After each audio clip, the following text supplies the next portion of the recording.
Il y a de la violence dans la société. La France et les Français ne sont plus en sécurité. Vous avez assez de cette bande de racailles. On va vous en débarrasser.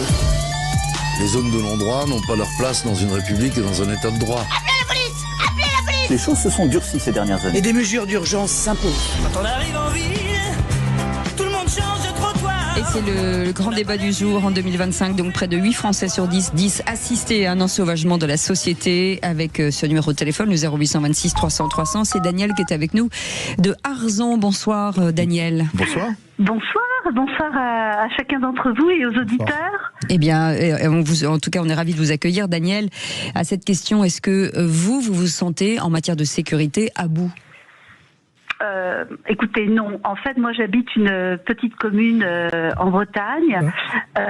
Il est vrai que, je parcours quand même toute la Bretagne. Je me rends compte que beaucoup de parents ont des difficultés avec certains de leurs enfants et que dans ma famille, j'ai des enseignants qui me disent que, ils sont confrontés à des comportements d'élèves plus difficiles à gérer. Donc, je pense que l'intensité des faits est réelle, que l'environnement a changé, donc le relationnel des personnes change, et notamment les adolescents, les jeunes majeurs, et qu'effectivement ça met aussi en lumière, si vous voulez, des carences au niveau de l'accompagnement et je dirais aussi des relais, vous voyez, sur le plan social. Philippe ? Alors, moi je crois qu'aujourd'hui les Français sont tabous sur l'insécurité des mineurs, mais pas seulement des mineurs, ce qui est quand même la vraie question. On n'a qu'à voir les deux faits divers dramatiques qui sont passé à Genasse. Il y avait le maire qui était d'ailleurs ce matin dans le Grand Matin sur Sud Radio, où un septuagénaire a tué son cambrioleur, ou alors dans un magasin Jiffy dans un beau quartier de Paris, parce que Paris 16e, c'est pas franchement un quartier défavorisé, qui a poursuivi et planté au couteau celui qui avait braqué à la bombe lacrymo son magasin. Et quand on lit sur les réseaux sociaux, les gens soutiennent ceux qui se font justice eux-mêmes. Donc je crois qu'on a vraiment atteint un niveau de ras-le-bol qui dépasse, je pense, tout ce qu'on n'avait jamais imaginé. Il me paraît évident que les gens sont tabous. La France n'est pas ensauvagée. Elle est en voie d'ensauvagement en permanence, au quotidien, et contrairement à ce que j'ai cru comprendre de la part de Bruno Pomar, ce ne sont pas les médias qui créent l'insécurité. En réalité, il faut faire une distinction. Même si les campagnes aujourd'hui sont touchées comme les grandes villes, il est évident que des gens comme nous, pardon d'utiliser ce terme global, ne ressentent pas l'insécurité de la même manière que les plus fragiles qui vivent dans les quartiers parfois les plus difficiles. Je suis très heureux d'entendre Philippe dénoncer effectivement cette insécurité. Quelles sont les premières victimes de l'insécurité et du sentiment d'insécurité? Parce qu'il faut bien distinguer les choses, parce que les deux sont des réalités. Ce sont les gens les plus pauvres, ce sont les gens les plus précaires, ce sont notamment les gens qui vivent, et notamment, on le dit pas souvent, assez dans les quartiers populaires. Ce sont eux qui subissent l'insécurité. Et bien sûr que malheureusement, c'est crescendo dans notre pays. Ça ne date pas d'hier. Moi, j'entends ce discours-là depuis Chirac, quasiment. Depuis finalement cette époque-là. Et malheureusement, et c'est là que ça devient violent, c'est qu'en fait, c'est de plus en plus violent. On parlait tout à l'heure des mineurs. Ce sont des faits qui mettent en cause des filles et des garçons de plus en plus jeunes. Et c'est là que ça veut dire quelque chose de notre société. Et ce qui est malheureux, c'est que jusqu'à présent, les politiques, l'État dans son ensemble, n'ont pas assez traité, à mon avis, le sujet, parce que c'est de plus en plus violent.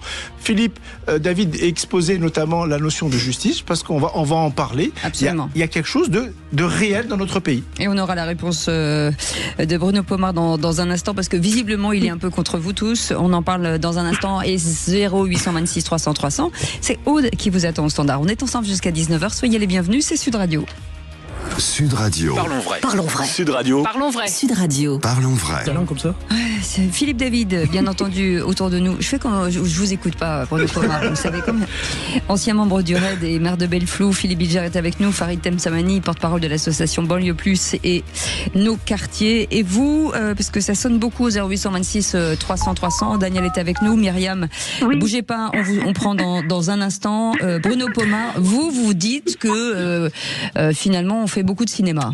Oui, il y a des problèmes d'insécurité dans certains secteurs de la vie. Farid l'a très bien dit, effectivement, dans les quartiers prioritaires, et en particulier les QRR, où il y a le plus de pauvreté, il y a le plus de misère. Évidemment, ça génère de la violence, ça génère tout un tas de trafic et tout ce qu'on peut imaginer, oui.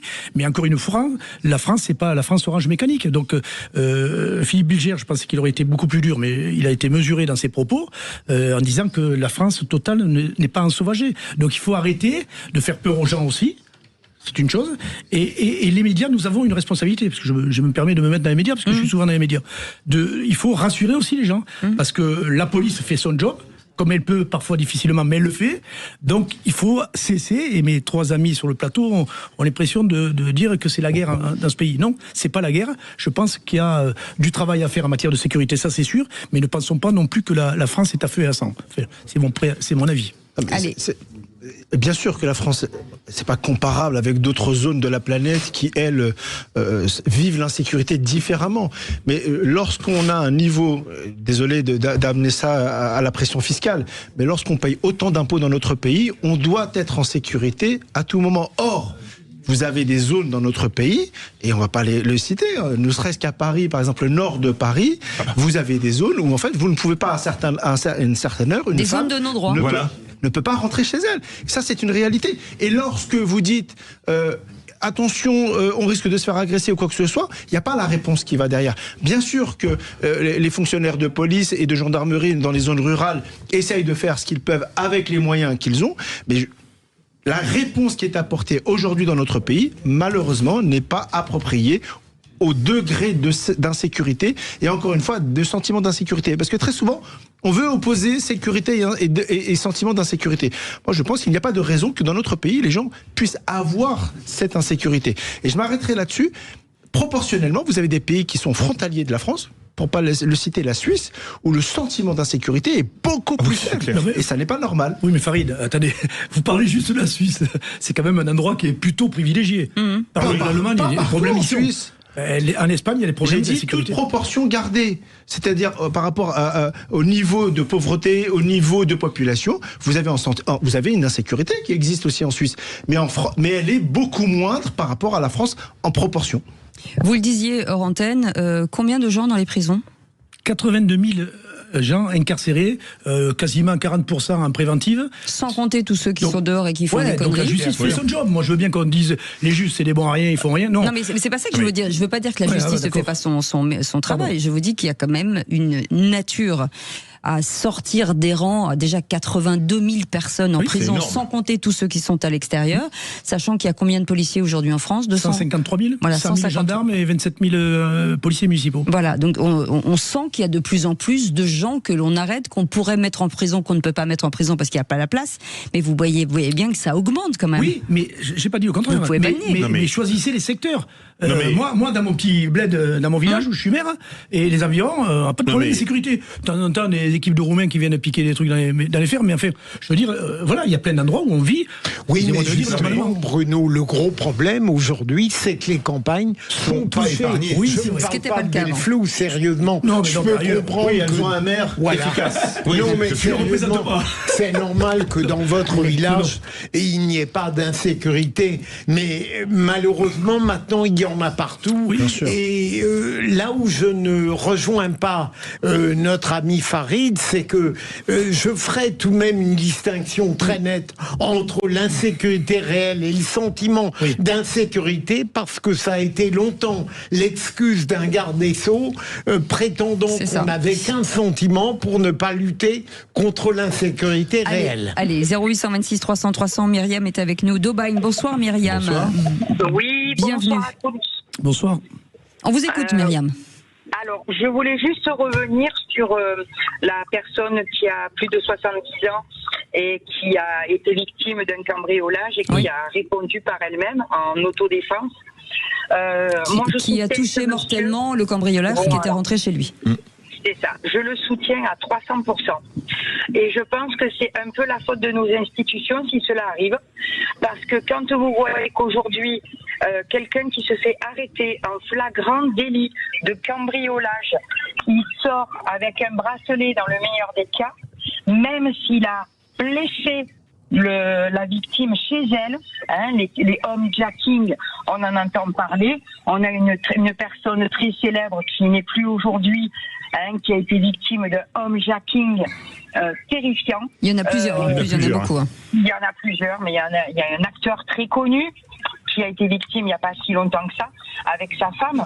Et dans quel état il est fini, lui? Et la personne qui l'a agressé, qu'est-ce qu'elle a eu? Rien. On ne sait même pas qui c'est, on ne sait même pas si elle a été jugée.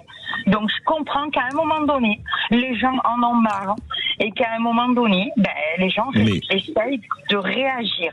Là où je m'énerve énormément, c'est que ce monsieur qui a donc plus de 70 ans, qui s'est défendu à son domicile par une personne qui n'avait rien à faire chez lui, c'est encore lui qui va être embêté. Mais peut-être pas cette fois-ci. Alors hier soir, légitime défense. Hier soir, dans Les Vraies Voix font parler la France, on a parlé des homejacking et des cambriolages. Une femme nous a appelé du Gard, qui nous disait qu'elle avait été cambriolée, qu'on avait arrêté ces cambrioleurs, mais que comme ils étaient tous mineurs, on les a remis en liberté directement, ils n'ont pas eu la moindre sanction. Comment voulez-vous que les gens n'aient pas un sentiment d'injustice profonde? On s'introduit chez vous, on vous vole et il y a 0 sanction. Comment expliquer ça? C'est vrai que c'est un nouveau fait, là, le homejacking. En 2025, c'est 515 homejacking, c'est quand même assez énorme. Ah bah, ça fait... Vous pouvez assimiler, parce que les cambriolages, ça a toujours existé, hein. C'est pas nouveau. Oui, bien sûr. Alors les homejacking sont plutôt violents, ultra violents, on l'a connu avec Bruno Guillaume. Ah bah on a eu un témoignage hier soir terrifiant. Mais moi j'ai connu une personne qui a eu 2 homejacking. Jane Manson et je sais plus qui, avec Richard Berry, je me rappelle quand j'étais au Raid, on les avait protégés parce qu'ils s'étaient fait saucissonner. Je vous parle de ça en 95. Christophe Beaugrand aussi avec son mari, il y a eu Guillaume Play, il y en a plein. Bernard Tapie, Bruno Guillon. C'est vrai que toutes ces méthodes-là, méthodes de façon de parler, ont augmenté effectivement ces derniers temps. C'est comme les enlèvements des gens de la crypto-monnaie, c'est pareil. Absolument. En tout cas, merci Myriam, merci Daniel pour votre témoignage. Vous restez avec nous dans un instant, le seul contre tous. Farid Temsamani, vous allez dire que l'IA fabrique des générations d'idiots. Et Philippe David, vous dites que vous voulez ramener les régions comme avant Hollande et supprimer les départements. Absolument. Voilà, très bien. On en parle dans un instant. Soyez les bienvenus. Sud Radio. Sud Radio. Parlons vrai. Parlons vrai. Sud Radio. Parlons vrai.